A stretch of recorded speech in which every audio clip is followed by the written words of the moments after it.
कर्णेभिः शृणुयाम देवाः भद्रं पश्येमाक्षवीर्यजत्राः स्थिरैरङ्गैस्तुष्टुवागुंसस्तनूभिर्व्यसेमदेवहितं यदायुः स्वस्ति न इन्द्रो वृद्धश्रवाः स्वस्ति नः पूषा विश्ववेदाः स्वस्ति नस्तार्क्ष्यो अरिष्टनेमिः स्वस्ति नो बृहस्पतिर्दधातु।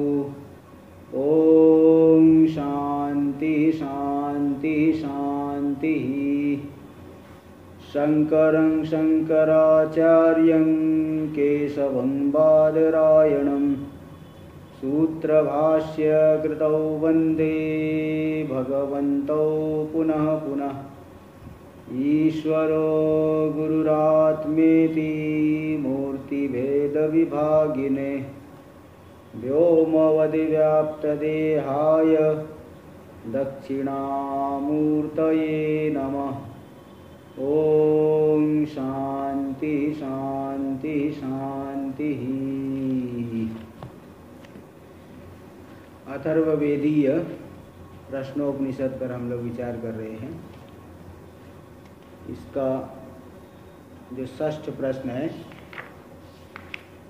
सुकेशा भारद्वाज ऋषि ने षष्ठ प्रश्न ये पूछा कि षोडशकल पुरुष कहाँ रहता है। उसी प्रसंग में यहाँ जो तीसरा मंत्र उत्तर देने के लिए जो आया है, तो पहले तो बता दिए षोडशकल पुरुष शरीर में ही रहते हैं, उसी में सब कलाएं उत्पन्न होती है, स्थित है, नष्ट हो जाती है। तो उस पुरुष ने ईक्षण किया, विचार किया। तो यहाँ पे प्रधान में जगत कारणता, ईश्वर जगत का कारण है, जगत कर्तृत्व ईश्वर में है, लेकिन वो लोग सांख्य लोग प्रधान में मानते हैं, प्रधान जगत का करता है। इसलिए वो सांख्यवादी आया कि बोले नहीं, वो ईक्षण जो है प्रधान में भी हो सकता है, प्रधान ही जगत का करता है। फिर उसका खंडन यहाँ कर रहे हैं कि प्रधान में ऐसा नहीं हो सकता। तो ये बता रहे थे, तो हम लोग चल रहे थे। हाँ, फिर इसका और नैयायिक मत को भी लेके थोड़ा बताया गया।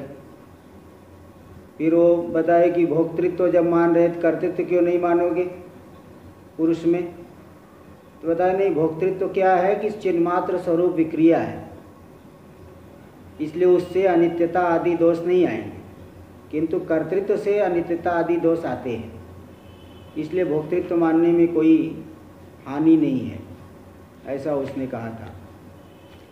तो फिर बताया कि नहीं, ऐसा नहीं हो सकता है कि इसलिए अपना सिद्धांति ने अपना मत भी बताया कि जो भी हमारे मत में क्या एक ही आत्मा विद्याकृत नाम रूप उपाधि को लेकर के वो कर्ता हो जाएगा और उपाधि से रहित तो वास्तविक स्वरूप है।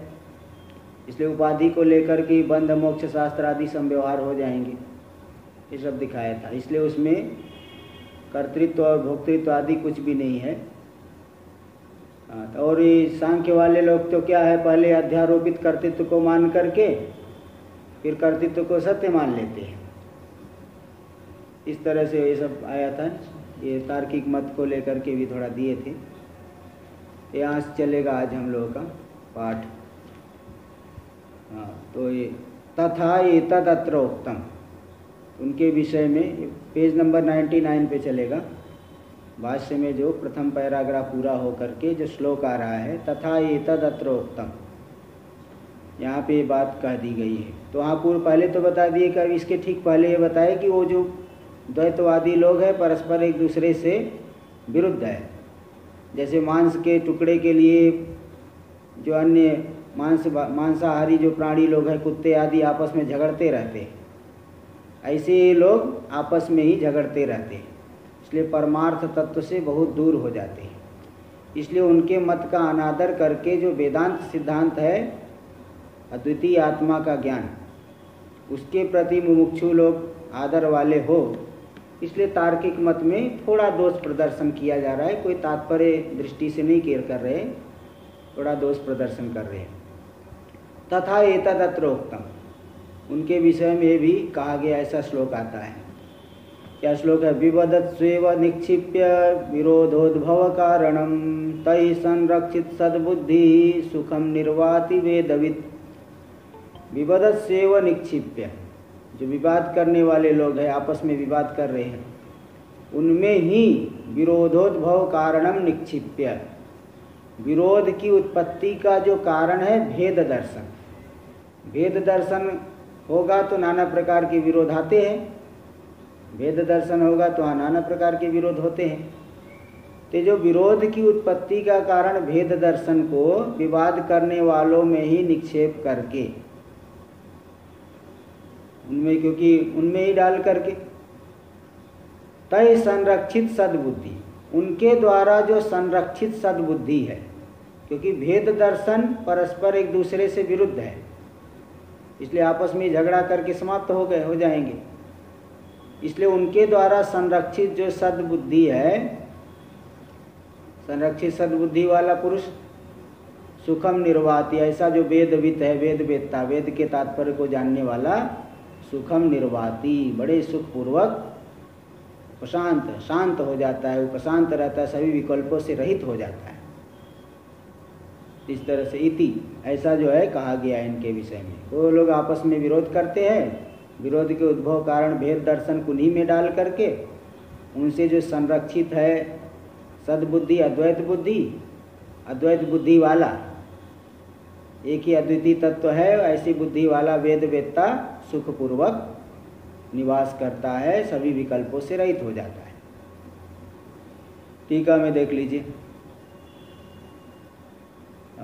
अतः इति विरोधोद्भव कारणम इति, पेज नंबर 99 पे टीका में चौथी पंक्ति, यानी पारमार्थिकतया भेद दर्शनम, जो पारमार्थिक रूप से भेद दर्शन करते हैं, भेद दर्शन ही विरोध के उत्पत्ति का कारण है। उनको उन्हीं में डाल करके उनके द्वारा संरक्षित जो सद्बुद्धि है, देखो ये आगे कर रहे, संरक्षित यदि भेद दर्शनस्य परोक्त दोषग्रस्तत्वात्, परस्परोक्त दोषग्रस्तत्वात्, भेद का जो दर्शन है, ज्ञान है, परस्पर में एक दूसरे के द्वारा कहे गए दोष से ग्रस्त है, इसलिए अद्वैतमेव निर्दुष्टम, अद्वैत ही निर्दुष्ट है, दोष से रहित है।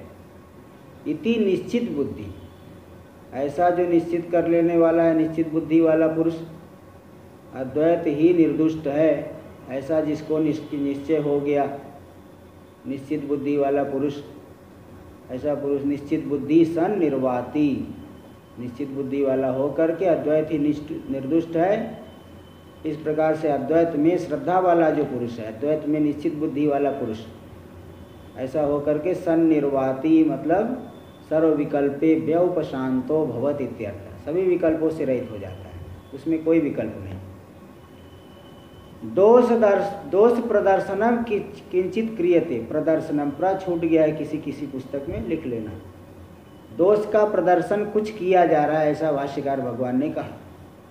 इति यदुक्तम, भाष्यकार भगवान ने कह दिया कि देखो जो है एकत्व दर्शन के में मुमुक्षु लोग आदर करे, द्वैत दर्शन में उनकी श्रद्धा न हो, इसलिए तार्किक मत में दोष का प्रदर्शन थोड़ा किया जा रहा है। तो दोष प्रदर्शनम किंचित क्रियते इति यदुक्तम, दोष का प्रदर्शन कुछ किया जा रहा है, ऐसा जो कहा गया। तदेव प्रपंचयन, उसी का थोड़ा सा विस्तार करते हुए, उसी को थोड़ा बता रहे, इसके विषय में थोड़ा अच्छे से और स्पष्टीकरण कर दे रहे। तो कर्तृत्वादेर आरोपितत्वमेव परेणापि वक्तव्यम इत्यादि, तो दोष को दिखा रहे हैं, उसी के विस्तार करते हुए बता रहे कि देखो जो कर्तृत्व आदि आपने मान के रखा है, आप सत्य मान के रखे हो, तो आप लोगों को भी परेणापि, परे मतलब अन्य नैयायिक लोगों को भी, जो आत्मा में आप लोग कर्तृत्व मानते हो, उसको आरोपित ही कहना पड़ेगा, दूसरी कोई गति नहीं है। आरोपित नहीं कहोगे तो और बहुत से दोष आएंगे।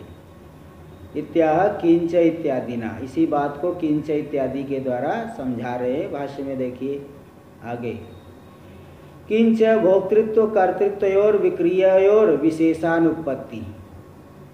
आप सांख्यवादी लोग पुरुष में भोक्तृत्व तो मानते हो, कर्तृत्व नहीं मानते हो। जब दोनों ही विक्रिया है, विकार रूप है, तो कर्तृत्व को क्यों नहीं मानते हो? यही बात कर रहे हैं। किंच किंच इसके अतिरिक्त और भी ये बात है कि जो भोक्तृत्व और कर्तृत्व दो विक्रिया है, इन दोनों विक्रियाओं में, विकारों में विशेष यानी भेद की अनुपत्ति, भेद नहीं है, दोनों के दोनों ही विकार हैं। का नाम असौ कर्तृत्वात् जात्यंतरम, जात्यंतर भूता भोक्तृत्व विशिष्टा विक्रिया। एक बात बताइए, आप जो कर्तृत्व को नहीं मान रहे हो, भोक्तृत्व को मान रहे हो, तो कर्तृत्व से भिन्न जाति वाली भोक्तृत्व विशिष्ट क्रिया विक्रिया वो क्या है बताओ? कर्तृत्व से भिन्न जाति वाली भोक्तृत्व आदि, भोक्तृत्व से विशिष्ट विक्रिया विकार, कर्तृत्व से भिन्न भोक्तृत्व आदि विशिष्ट क्रिया। कर्तृत्व से भिन्न जाति वाली जो भोक्तृत्व विशिष्ट विक्रिया वो क्या है? या तो भोक्तव्य पुरुष कल्प्यते न कर्ता, जिससे कि जो है पुरुष को भोक्ता ही मानते हो, कर्ता नहीं मानते हो। प्रधानम तो कर्तृव न भोक्तृति, प्रधान को कर्ता ही मानते हो, भोक्ता नहीं मानते हो। वो लोग मानते हैं ना, प्रकृति मूल प्रकृति को केवल कर्ता ही मानते, भोक्ता नहीं। पुरुष केवल भोक्ता है, कर्ता नहीं। यहाँ सिद्धांती ये क्या कहना चाहता है कि जब दोनों ही की दोनों के दोनों ही विक्रिया विकार विशेष है, तो भोक्तृत्व क्या कर्तृत्व से ऐसी कौन सी भिन्न जाति वाली हो गई कि जिससे आप केवल भोक्ता ही कह रहे हो, पुरुष को कर्ता नहीं कर रहे हो? तो कोई अंतर तो दिखा दो। दोनों में भेद नहीं दिखा पाओगे, दोनों ही विकार विशेष है। इसलिए कर्तृत्व मान रहे हो, भोक्तृत्व मान रहे हो, तो कर्तृत्व भी मानना ही चाहिए। कर्तृत्व को नहीं मानना, भोक्तृत्व को ही मानना, तो कुछ बताओ क्या बात है, क्यों ऐसा जो है मानते हो? टीका में देखिए, तत्र आदौ भोक्तृत्व कर्तृत्वयोर विशेषस्य वक्तुम अशक्यत्वात्। आदि में जो भोक्तृत्व है और कर्तृत्व, इन दोनों में भेद तो नहीं कहा जा सकता। इसलिए तयोर आश्रय व्यवस्था न संभवती। जब भेद नहीं बता रहे तो दोनों के आश्रय की व्यवस्था, कर्तृत्व का आश्रय केवल प्रधान है, भोक्तृत्व का आश्रय केवल पुरुष है, ऐसी व्यवस्था नहीं बना सकते अगर दोनों में भेद नहीं दिखा सकते। दोनों ही विकार है, दोनों में विशेष नहीं है, तो विशेष तो आप नहीं दिखा पा रहे, तो दोनों के आश्रय व्यवस्था को संभव नहीं हो पाएगा।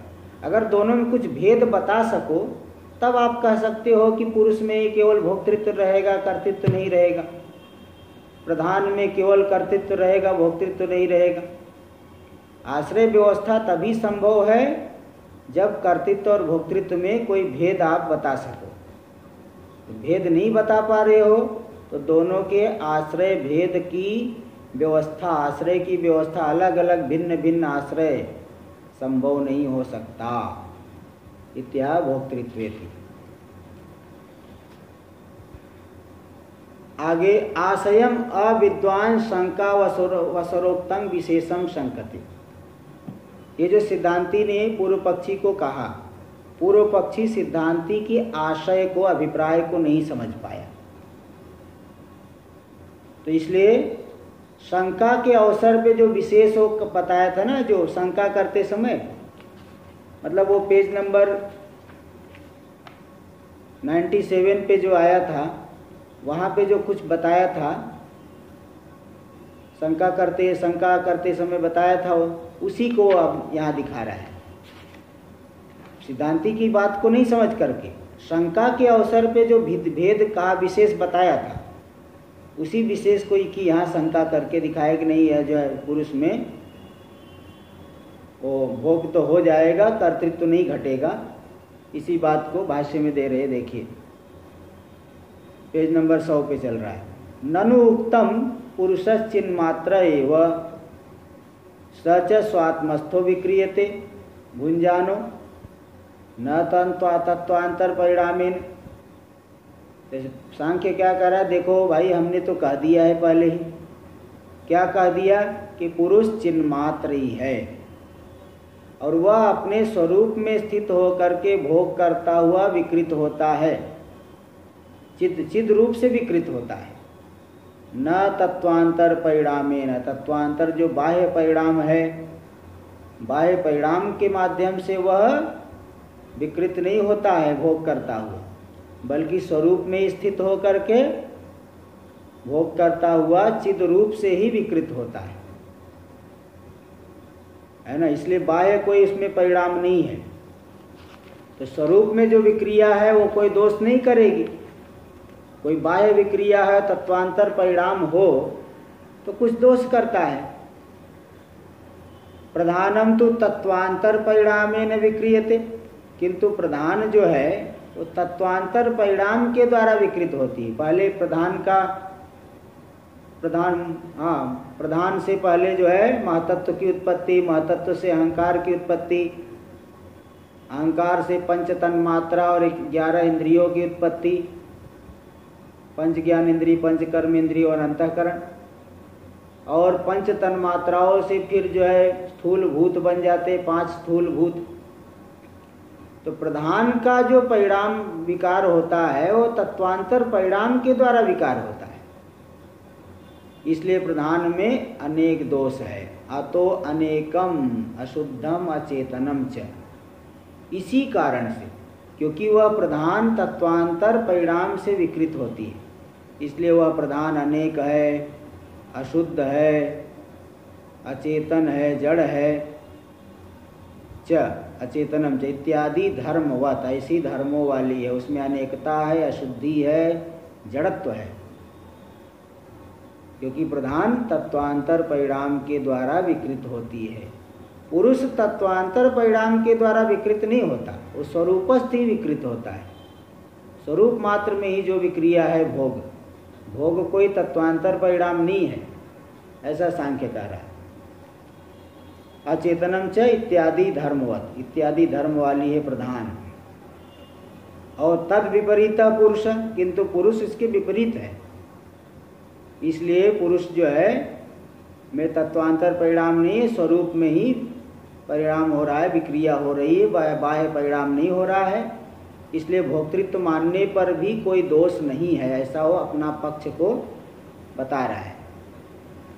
देखो, स्वात्मस्थो विक्रियते का अर्थ टीका में कि चिद रूपेण विक्रियते, पुरुष का चिद रूप से विकार होता है, तत्वांतर से नहीं।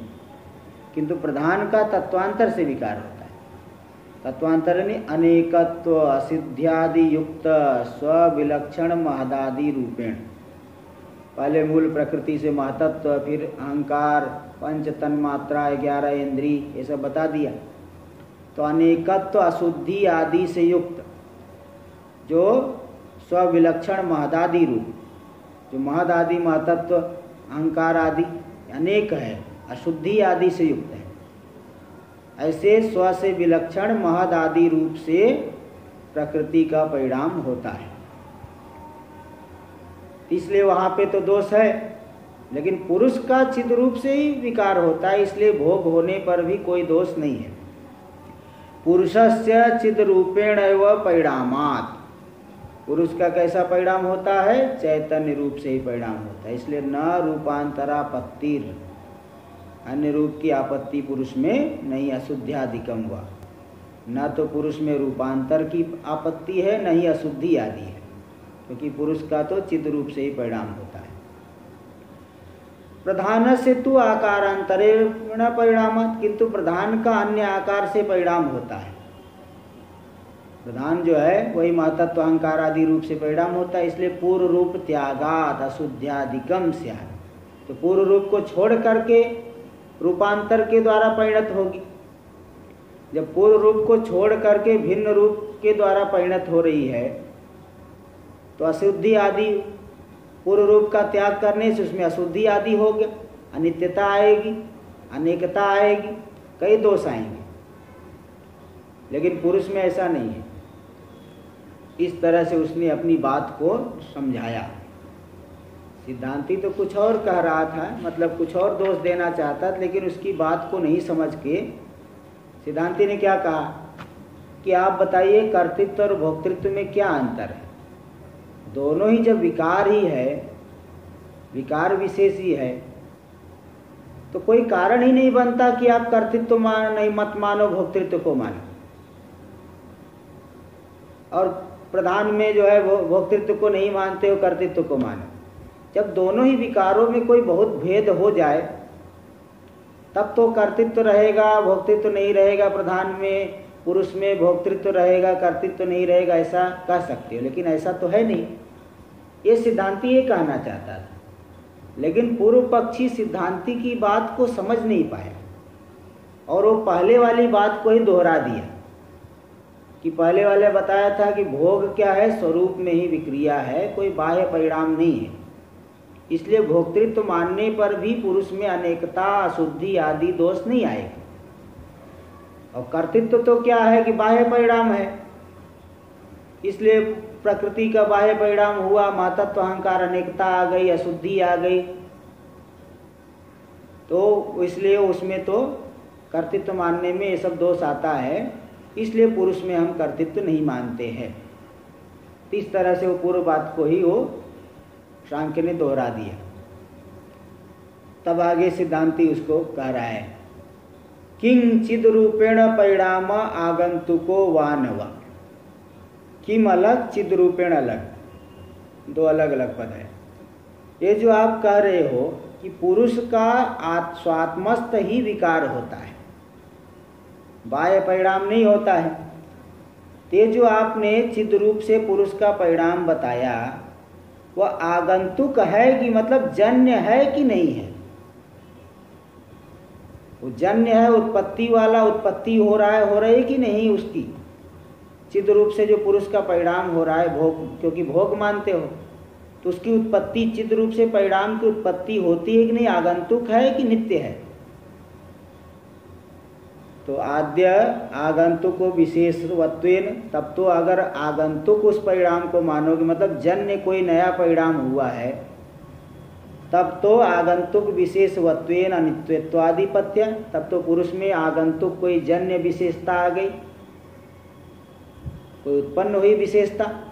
तो उत्पन्न विशेषता उत्पन्न होने से पुरुष अनित्य हो जाएगा। अनित्यत्वाद्यापत्या, अनित्य, जैसे प्रधान में अनित्यता आदि दोष है, ऐसे पुरुष में भी अनित्यत्व आदि की आपत्ति हो जाएगी। इसलिए प्रधानाद अविशेष, कोई प्रधान से विशेष नहीं, भेद नहीं हो रहा है, समान ही हो रहा है। विकार मानोगे तो भेद दो विकारी पदार्थों में कि एक में कुछ नहीं, नित्य अनित्य, एक में जो है एक नित्य है एक अनित्य है, जब दोनों ही विकारी है तो दोनों में समान दोष आएगा। फिर वो कहेंगे, प्रधान कहेगा भोगानंतरम पुनः स्वरूपावस्थानात् नानित्यत्वादि दोषश्चेत, ये सांख्य कहेगा। सांख्य कहेगा देखिए बात ऐसी है कि भोग काल में तो विकार होता है, लेकिन भोग समाप्ति के बाद पुनः स्वरूप में अवस्थित हो जाता है, इसलिए न नित्यत्व आदि दोष। जैसे कोई आदमी हो ऊपर एकदम जो है रात में काला बाजारी करे, कुछ गलत काम करे, और दिन में एकदम बहुत धर्मात्मा बन के घूमे। ऐसे ही बता रहे कि कोई भोग, पुरुष जो है भोग काल में तो उसमें विकार होता है, लेकिन भोग काल के अनंतर वो स्वरूप में अवस्थित हो जाता है, इसलिए न अनित्यत्व आदि दोष। इसलिए वहाँ पे भोग मानने पर भी अनित्यता आदि दोष पुरुष में नहीं है। न अनित्यत्व आदि दोषश्चेत, तो अनित्यत्व आदि दोष पुरुष में नहीं, यदि ऐसा कहोगे तो सिद्धांती कह रहा है प्रधानस्यापि प्रलय तथात्वांगीकारात्, तब तो पुरुष में जो बात आप बता रहे हो वही प्रधान में भी वही बातें आप मानते हो। आप क्या कहते हो कि प्रधान जो है प्रकृति सृष्टि से पहले साम्यावस्था में है, तीनों गुणों की साम्यावस्था प्रधान है, और जब सृष्टि काल में गुणों का परस्पर जो है विषमता हो करके नाना प्रकार के परिणाम होते हैं। जैसे जो है किसी में आजकल नाना प्रकार के नमकीन आदि बनाते हैं, तो किसी में नमक ज़्यादा कर दिए, एक दूसरा बन गया, किसी में हल्दी ज़्यादा कर दिए, किसी में वो ज़्यादा कर दिए। एक ही चीज़ से अनेक आइटम बना लेते हैं। एक ही जो है वस्तु से, एक ही आटे से, एक ही मैदे से अनेक वस्तु बन जाती है। तो ऐसे यहाँ पे गुण तो प्रकृति में 3 ही है, सत्वगुण, रजोगुण, तमोगुण। और प्रलय काल में तीनों गुणों की साम्यावस्था रहती है। तीनों गुणों की साम्यावस्था को ही प्रकृति कहते हैं। और सृष्टि काल में क्या होता है कि तीनों गुणों में परस्पर विषमता होकर के फिर एक गुण ऊपर उठ गया, 2 गुण दब गए, फिर भिन्न भिन्न जो है परिणाम होने लगता है। तो ये जो बात आप पुरुष में बता रहे हो तो प्रधान में भी घट रहा है। पुरुष में आपने क्या कहा कि पुरुष जो है भोग काल में उसमें विकार होगा और इसके बाद स्वरूप में स्थित हो जाएगा। तो प्रधान भी तो देखो सृष्टि काल में उसका विकार हो रहा है, प्रलय काल में वो स्वरूप में स्थित हो जाएगी, साम्यावस्था में आ जाएगी। तो पुरुष और प्रधान में फिर क्या अंतर रहा ये बताओ। वही कह रहे देखो, प्रधानस्यापि प्रलय तथात्वांगीकारात्, प्रधान का भी प्रलय काल में स्वरूपावस्थान को स्वीकार किया गया, इसलिए न तयोर विशेषा स्यात्। तब तो पुरुष और प्रधान में कोई भेद नहीं होना चाहिए। इति दूषयति, इस प्रकार से सिद्धांती उसके मत में दोष दिखा रहा है। नासौ विशेषो, ये जो आप विशेषता दिखाए कि एक में तत्वांतर परिणाम है दूसरे में नहीं है, ये कोई विशेषता, ये कोई भेद नहीं सिद्ध हो पाएगा। वांग मात्रत्वात् के तो कहने मात्र को है, कहने मात्र को कुछ कह देते हैं, कुछ करना नहीं, तो जैसे वाणी मात्र होता है, ये कहने मात्र की आपकी बात है। यह संग्रह वाक्य और इसका विवरण देखिए, कोई संक्षेप में कह के उसी का थोड़ा विवरण करे। देखो, संग्रह वाक्यम विवरण होती, संग्रह वाक्य जो पहले बताए संक्षेप में उसी का विवरण कर रहे, थोड़ा विस्तार से बता रहे। प्रागिति भाष्य में देखिए 3री पंक्ति, प्राग भोगोत्पत्ते केवल चिन्मात्र से पुरुषस्य, भोग की उत्पत्ति से पहले पुरुष कैसा है? केवल चिन्मात्र है, चिन्मात्र ये केवल पुरुष। उस पुरुष में भोक्तृत्व आएगा, भोग मानोगे आप, भोक्तृत्वम नाम विशेषो भोगोत्पत्ति काले जायते। आपने क्या कहा कि पहले पुरुष चिन्मात्र है, स्वरूप में स्थित है, और भोग की उत्पत्ति काल में भोक्तृत्व नाम का एक विशेष उत्पन्न हो जाता है, विशेषता आ जाती है। और निवृत्ते च भोगे, और भोग जब निवृत्त हो गया, पुनः तद विशेषाद अपेतस, तो उस विशेष से भी भोक्तृत्व रूपी विशेष से पुरुष रहित हो करके स्वरूप में स्थित हो जाता, चिन्मात्र एवं भवति, चिन्मात्र ही हो जाता है। इति चेत, यदि ऐसा कहोगे, बोले तब तो प्रधान भी ऐसी ही है। प्रधान भी क्या है? प्रलयावस्था में साम्यावस्था में है, और जगत काल में जो है महदादि रूप से परिणत होगी, तो पुरुष और प्रधान में तो समानता हो गई। इति चेत महदाद्याकारेण च परिणम्य प्रधानम, यदि ऐसा कहोगे तो हम आपको बताते, देखिए महदादि आकार से जो परिणत होकर के प्रधान किस काल में? सृष्टि काल में। और ततो अपेत्य, फिर वहाँ से हट करके प्रलय काल में पुनः प्रधानम स्वरूपेण अवतिष्ठते, प्रधान जो है स्वरूप से अवस्थित हो जाती, मतलब साम्य अवस्था में चली जाती है। इत्यस्याम कल्पनायाम न कश्चित विशेष, तो ऐसी कल्पना जो आप करते हो तो पुरुष और प्रधान में क्या भेद रह गया? फिर तो दोनों ही अपने स्वरूप में स्थित हो रहे हैं, दोनों ही विकृत हो रहे हैं। पुरुष और प्रधान में तो कोई फिर अंतर ही नहीं मालूम पड़ रहा है।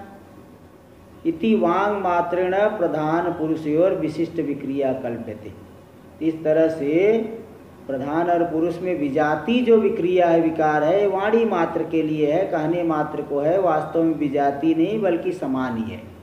तो प्रधान और पुरुष में कोई भेद ही नहीं सिद्ध हो पाएगा। ये दोष आपके ऊपर बहुत बड़ा दोष आ रहा है।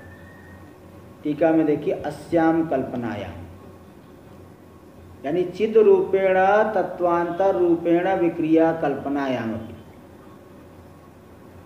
भोग काल में तत्वांतर रूप से विक्रिया की कल्पना, और अन्य काल में अच्छा नहीं, भोग के लिए बताया चिद रूप से परिणामी भोग है, और दूसरा कर्तृत्व के लिए बोले बताया तत्वांतर रूप से विक्रिया है। तो चाहे चिद रूप से मानो विक्रिया, चाहे तत्वांतर रूप से विक्रिया मानो, विक्रिया की कल्पना होने पर भी विचारे माड़े अर्थतो न कश्चित विशेष।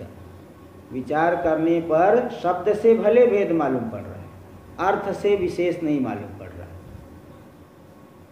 अर्थ से जो है विशेष नहीं मालूम पड़ रहा। जैसे वो उदाहरण आता है ना, कोई जो है झगड़ा, कोई किसी आदमी का जो घर का गंदा जल दूसरे के आंगन में से बहता था, उसके घर की नाली जो है दूसरे के घर के आंगन से होके जाती थी। इसके घर का गंदा जल उसके घर के अंदर से होके जाए, तो उस आदमी ने जो है शिकायत की पंचायत में। तो पंचों ने जो है वो निर्णय दिया, पंचों ने पंचायत बैठी और उसको बोला, भाई तुम्हारा जो है गंदा पानी घर का इसके घर में जाता है, तो उसको बंद क्यों नहीं करते तुम? तो उसने भी कह दिया कि महाराज पंचों की आज्ञा सिर माथे, नाली वहीं से बहेगी। ये जो है ये तो वाणी मात्र, तब फिर आज्ञा सिर माथे क्या, जो वही करना। इसी प्रकार यहाँ भी देखिए कि अगर आप विचार देखो, तत्वांतर परिणाम मानो चाहे चिद रूप से परिणाम मानो, विक्रिया की कल्पना करोगे तो विचार करने पर जो है दोनों में कोई भेद नहीं मालूम पड़ रहा है। आप कहोगे स्वरूप में जो है भोग काल में विकार हो रहा है और अन्य काल में स्वरूप में स्थित है, तब तो प्रधान और पुरुष दोनों में समानता आ रही, इसलिए कोई भेद नहीं मालूम पड़ रहा है। अर्थ तो विचारे माड़े अर्थ तो न कश्चिद अभी विशेषो लभ्यते, अर्थ से तो कोई भेद नहीं दिख रहा है। इति तयोर विशिष्ट विक्रिया, इस तरह से दोनों में विशिष्ट विक्रिया है। इति वांग मात्रेण एव कल्प्यते, दोनों में भिन्न भिन्न विजाति विक्रिया है, विजाति विकार है, ये वाणी मात्र से आप कल्पना कर रहे हो। कल्प्यते उच्यते, कल्पना की जा रही, कही जा रही, इसलिए वो ठीक नहीं है आपका ये मत।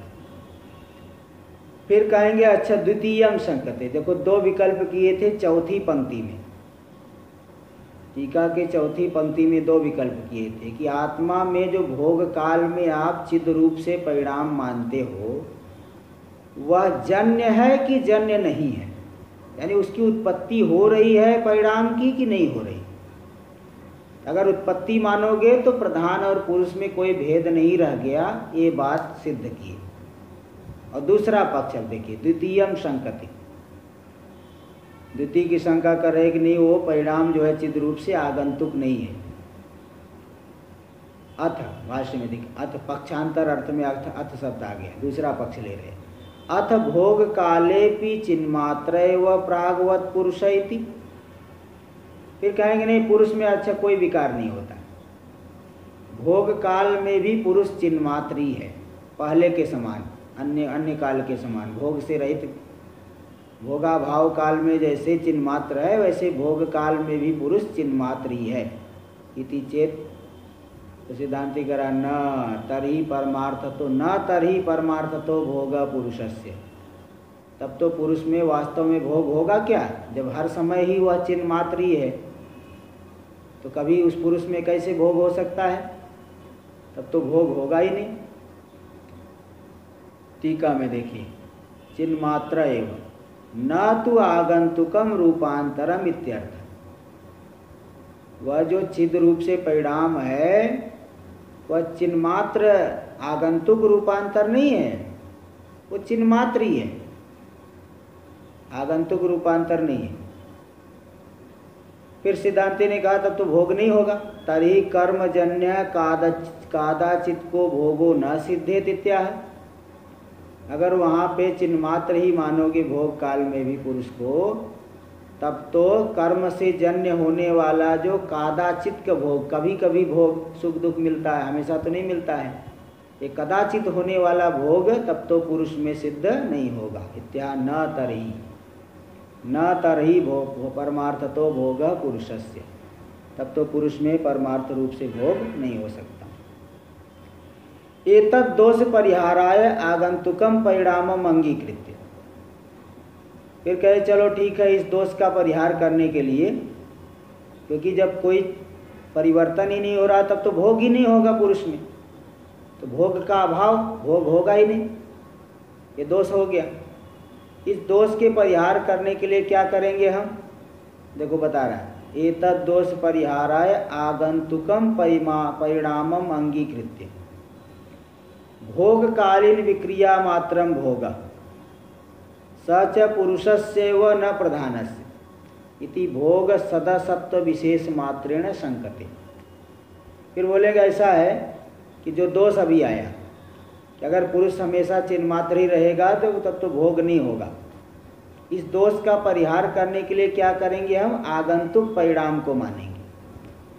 ये भोग जो हो रहा है आगंतुक परिणाम हो रहा है, चैतन्य में कोई जन्य परिणाम हो रहा है, नवीन उत्पन्न हो रहा है, तो उस आगंतुक परिणाम को स्वीकार करके भोगकालीन विक्रिया मात्रम भोगा, भोगकालीन विक्रिया मात्र ही वह भोग है। सच पुरुषस्य व न प्रधानस्य, ऐसा जो भोगकालीन विकार मात्र ही भोग है,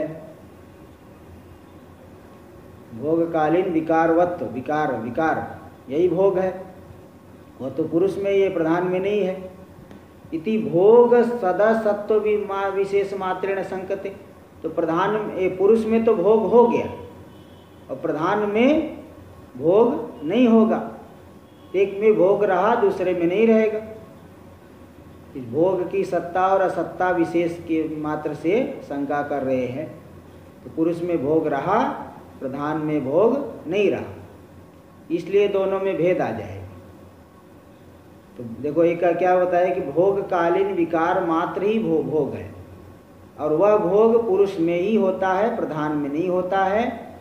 एक में भोग रहा दूसरे में नहीं रहा, इसलिए भेद हो गया, ऐसी शंका कर रहे भोग काल है।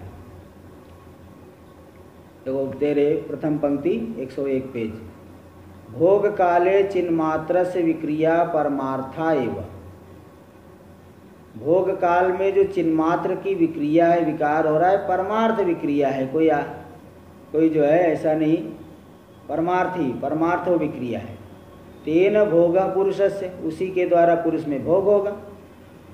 इति चेत, तो सिद्धांति कह रहा न, ऐसा मत कहो, प्रधानस्यापि भोग काले विक्रियावत्वात्, भोक्तृत्व प्रसंग, भोग काल में विकार को मानोगे भोक्तृत्व है, तो प्रधान में भी तो विकार होता है। जो सुख दुख रूपी परिणाम है किसका है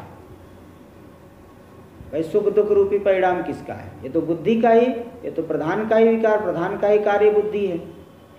तो सुख दुख रूपी जो परिणाम है वह तो प्रधान का ही है, तो प्रधान में ही भोग काल में विक्रिया आ गई, तब तो पुरुष की जगह प्रधान भी भोक्ता हो जाए, पुरुष की तरह प्रधान भी भोक्ता हो जाए। ये देखो विपरीत आपका मत हो जाएगा, पुरुष जैसे भोक्ता है वैसे प्रधान भी भोक्ता हो जाए, ये आपत्ति आएगी। इसलिए भोग काल में विक्रिया होना, इससे पुरुष को भोग होगा, तब तो प्रधान में भी भोग होने की आपत्ति आ जाएगी, ये दोष हो गया। इसलिए भोग काल में चिन्ह मात्र की विक्रिया भोग है, ऐसा नहीं कह सकते। टीका में देखे दे रहे, तत्रापि किम भोगकालीन विक्रिया मात्रं भोग तत्कालीन चिन्ह मात्र गत विक्रिया भोग। थोड़ा टीकाकार विकल्प करके पूछते हैं, विकल्प करके जो है खंडन करते हैं, ये शैली है। अब आप लोगों को थोड़ा कठिन पड़ता होगा, लेकिन ये है टीका में तो हर जगह यही शैली आती है। टीका में बहुत जगह आपको मिलेगा ये, विकल्प करके फिर खंडन कर देंगे, दोनों ही पक्ष, दो या पक्ष, तीन पक्ष, कभी चार पक्ष, कभी सात पक्ष भी रखते हैं। तो ये जो कहे कि भोग काल, हाँ जी बोलिए। टीका का कहीं भारत देश में कहीं से हिंदी अनुवाद मिल सकता है क्या? ये तो भाई पता नहीं, आनंद गिरी की टीका का ऐसा तो नहीं मिल रहा है। अनुवाद आनंद गिरी का तो नहीं है, अन्य का तो है। भामती का भी टीका है, लेकिन आनंद गिरी का नहीं है, ऐसा सुनने में तो नहीं आया। प्रखर आनंद, अच्छा, ये इलाहाबाद यूनिवर्सिटी में प्राध्यापक प्रोफेसर रहे हैं और इन्होंने श्री राम शर्मा से दीक्षा लेकर के बाद में संन्यास ग्रहण किया। और अभी जो है शायद इस तरह से लिखे हैं 2-4, पूरा 2-4 लिखे होंगे, तो पूरा तो नहीं लिखे होंगे, 1-2 पे लिख दिए होंगे। नहीं, उपनिषदों में काफी लिखा होगा। नहीं, आनंद गिरी की हिंदी की है। टीका में भाष्य महाराज जी आनंद गिरी की है, लेकिन वो अपना अनुवाद किए हैं उसका हिंदी में। नहीं, वही मतलब क्या आनंद गिरी का अनुवाद किए हैं?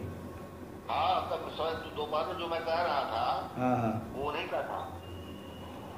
तो चलो कोई नहीं, अब तो प्रसिद्ध तो नहीं, चलो होगा। मैं वही बोल रहा हूँ ना कि कोई किया होगा तो पता नहीं।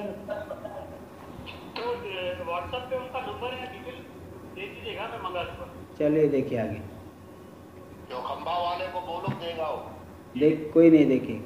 तत्रापि किम भोग कालीन विक्रिया मात्रम भोगा वो तत्कालीन चिन्मात्रगत विक्रिया भोगा।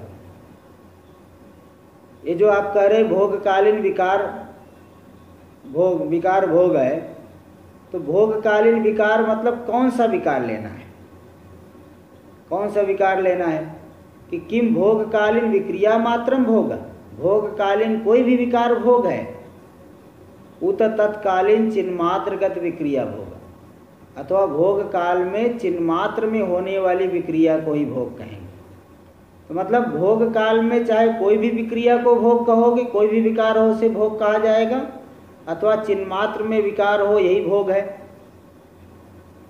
इति विकल्प, इस तरह से विकल्प करके आद्य भोग काले प्रधानस्यापि सुखाद्याकारेण विक्रियावत्वात्, पहले विकल्प में यही भोग काल में प्रधान में भी सुखाद्याकारेण विक्रियावत्वात्, पहले पक्ष में लोग अगर कोई भी विकार को भोग कहेंगे तब तो प्रधान में भी कुछ न कुछ तो विकार होता ही है।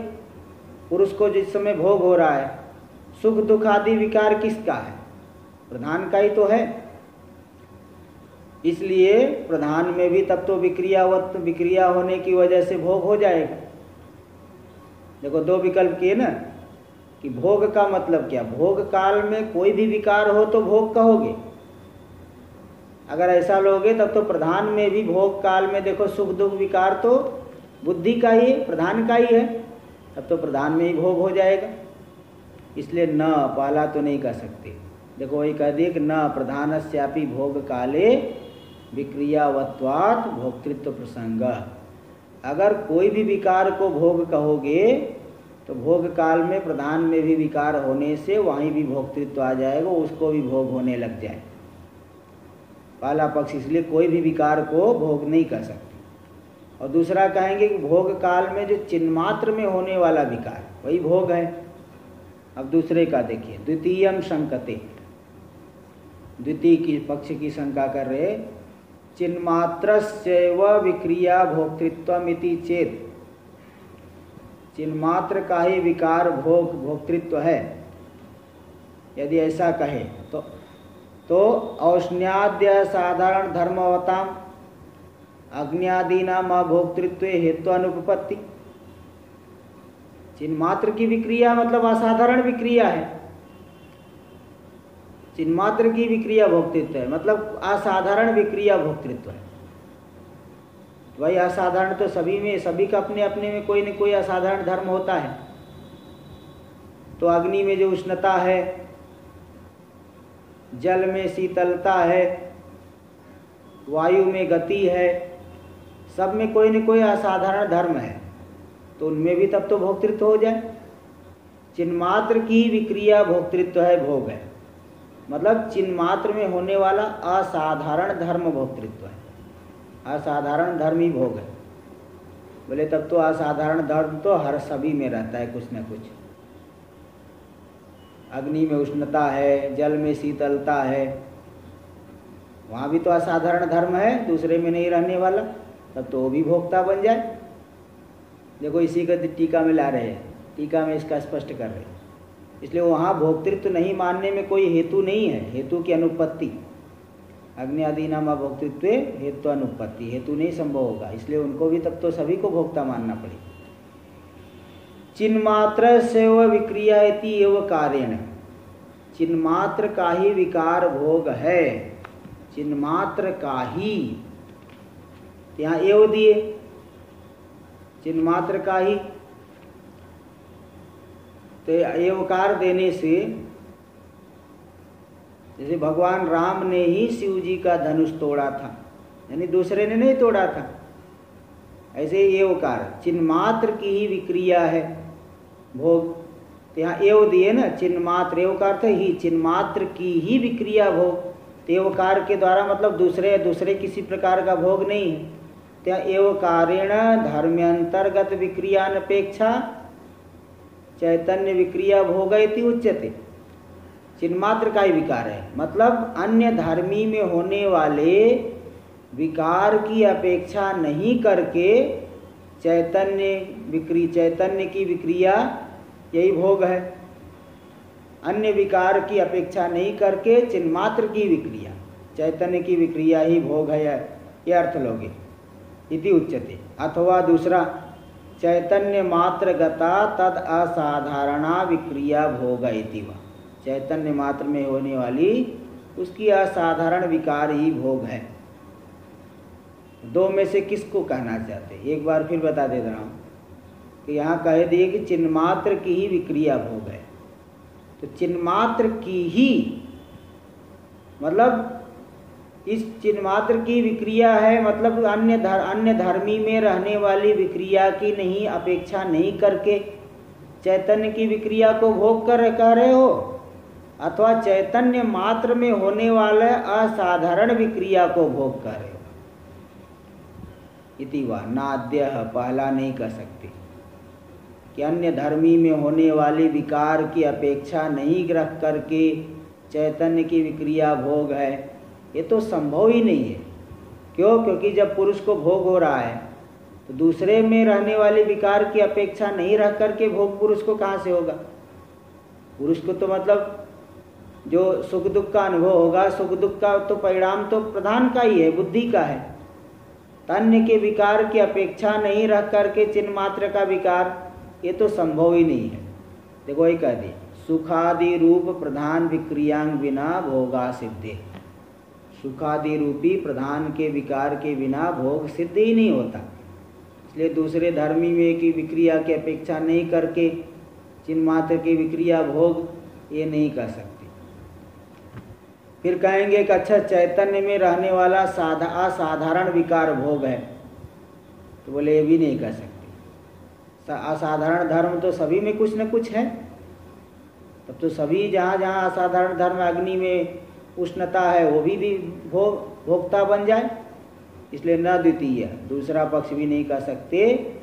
चैतन्य असाधारण विक्रियो भोगा इत्यत्र हेत्वाभावात्, चैतन्य की असाधारण विकारी भोग है, इसमें ऐसा बोलने में कोई हेतु नहीं। सीधे कह दो कि असाधारण विकार ही भोग है। चैतन्य में असाधारण विकार क्या, सीधे कहो असाधारण विकार ही भोग है। इसलिए स्व असाधारण विक्रिया भोग, तो स्व में रहने वाला असाधारण विकार ही भोग है, ऐसा कहना चाहिए। चैतन्य में असाधारण क्या, स्व में असाधारण विकार यही भोग है, ऐसा कहना चाहिए।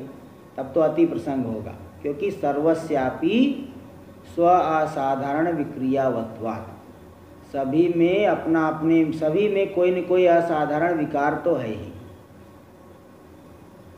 भोगकालीन असाधारण विक्रियावत्वम तो प्रधानस्यापि अस्ति, और भोग काल में असाधारण विकार तो प्रधान का भी है, प्रधान का ही सुख दुख आदि रूप से परिणाम होता है। क्यों? वही दिखा है, तत्कालीन सुखादि विक्रियावत्वात्, उस काल में सुखादि विकार तो विकारवत्ता तो प्रधान में ही होती है। इसलिए असाधारण विकार को भोग कहोगे तब तो बहुत जगह चले जाएगा, अग्नि में चले जाएगा, वायु में चले जाएगा, प्रधान में भी चले जाएगा। इसलिए वो चिन्ह कुल मिला के चिन्ह मात्र की विक्रिया भोग है, ये इसका दो पक्ष करके दोनों पक्षों में खंडन कर दिए। इसलिए चिन्मात्र की ही विक्रिया भोग ये जो है नहीं कर सकते। और भी इसके ऊपर विचार आएगा, इसको जो है आगे कल करेंगे।